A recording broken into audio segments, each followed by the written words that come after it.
po. Anong genre? Bukod sa ginawa mo kanina. Fem po. Ah, fem yun? Hindi mo. Fem? Oh, slow Macho mo. dance sumasayo nun, fem Slow pa mo. yun? Oo. Kumanta ka na lang. Kumanta ka. Let me photograph you in this love because this is a lifetime. Baka wait lang, We're wait lang. young. Diyos ko, Sino yun? nakailang linya bago ko na-realize na yung pala yung kinakanta niya.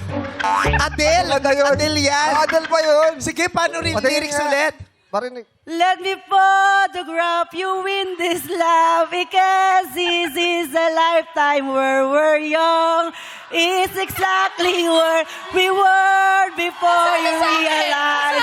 We said, oh, getting old and then together. And it's just like a movie. And it's just like a song where we were young. Ah, galing Love ah. it. Grabe talaga ang resulta sa tao ng heartbreak, no?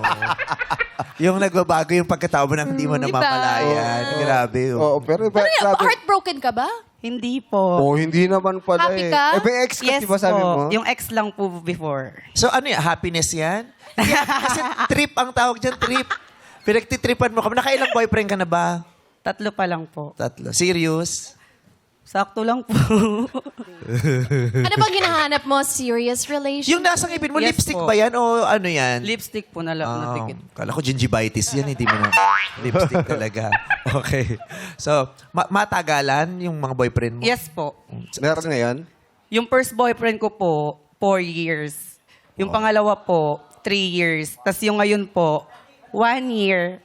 Oh! Nandito Nandito daw? yung boyfriend niya. Totoo bang 4 years kayo? Hindi siya! Noon po, noon. 4 years kayo noon? Noon po. Ano nangyari? Ba't parang nagkahiwalay kayo? Nainggit din po sa akin. So dati siya yung straight. Opo, siya po. Tapos nakita mo yung ginagawa Ako mo. naman po yung nainggit sa kanya. Kaya ako na lang po nagpaganto. Ito po ka naglulukong bakla lang din. yung sabi sa misis niya, may nakita akong racket, akong bala. Pagbalik ko may pansit na.